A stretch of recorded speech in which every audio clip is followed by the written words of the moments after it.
আইনটা কার? ফেনীবাসী কি আইনটা মনে রাখতে পারবে? কারো বাসায় যাওয়ার আগে অ্যাপয়েন্টমেন্ট নিয়ে যাব, আর যে হুট করে দরজার ভিতরে ঢুকে যাব না, অপেক্ষা করব। You have to wait. তিনি আসতে বললে এরপরে ঢুকবো, মনে থাকবে? কারো ঘরে অনুমতি না নিয়ে ঢুকা কবিরা গুনাহ। কি গুনাহ? আমরা এগুলোর ইসলাম মনে করি না, আমরা ম্যানার জানি না, আমরা সোশ্যাল নর্মস জানি না। আমরা মনে করি নামাজ, রোজা, হজ, যাকাত, জিকির এগুলাই ইসলাম, ঠিক কিনা? ধরাবাঁধা ইসলাম হিন্দু ধর্মের মতো গদবাঁধা কোনো ধর্ম নয়। আমাদের মসজিদ এটা গির্জা, প্যাগোডা, সিনাগগ আর গুরুদ্বারার মতো যে কোনো ইবাদতগাহ নয়। আমাদের মসজিদগুলো আমাদের সামাজিক ঐক্যের কেন্দ্রবিন্দু। আমাদের ইসলাম হচ্ছে আমাদের জীবন চালানোর মেথোডোলজি। কেমন করে এই লাইফটা সুন্দর হবে, স্মুথ হবে, তার সব নির্দেশনা কোরআনের ভেতরে আছে না নাই? এজন্য বিশ্বনবী বললেন, খবরদার কারো ঘরে যাওয়ার আগে সালাম দাও, পাশাপাশি অনুমতি চাও।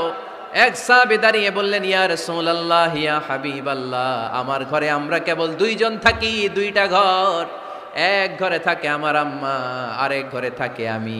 আফাস্তাদিনু আলা উম্মি, আমি কি আমার মায়ের ঘরে ঢোকার আগে অনুমতি নেওয়া লাগবে নাকি? নবী, হ্যাঁ, দুইটা রুম আমার ঘরে, এক রুমে আমি, আরেক রুমে আমার মা। আফাস্তাদিনু আলা উম্মি, আমার মায়ের ঘরে যাওয়ার আগে অনুমতি নেওয়া লাগবে? আনা খাদিমুহা, আমি তো তার খেদমত করি, মায়ের ঘরে যাইতে অনুমতি লাগবে? বিশ্বনবী বললেন, নাআম ইস্তাআযিন আলাইহা, হ্যাঁ অবশ্যই মায়ের ঘরে ঢোকার আগে অনুমতি নিয়ে ঢুকবা। সুবহানাল্লাহ পড়বেন না? সাহাবী বললেন, ইয়া রাসূলুল্লাহ, তিনি তো আমার মা, অনুমতি লাগবে কেন? বিশ্বনবী বললেন, আতুহিব্বু আন তারাহা উরিয়ানাতান, ও সাহাবী, তুমি কি তোমার মাকে উলঙ্গ দেখতে পছন্দ করো নাকি? সাহাবী বললেন, না, কশিনকালেও নয়, আমি কখনো আমার মারে উলঙ্গ অবস্থায় দেখতে পছন্দ করব না।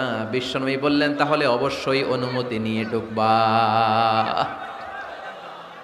যদি মারে উলঙ্গ দেখতে মনে না চায় তাহলে ঢুকবা, কারণ ঘরের ভিতরে কে কখন কোন পরিস্থিতিতে থাকে তার কোনো হিসাব আছে? এজন্য সালাম দিবেন, নক করবেন, অনুমতি চাইবেন, তখন নিজেকে নিজে ভিতরে যারা আছে, মহিলা হোক পুরুষ হোক, সামলে নিবে।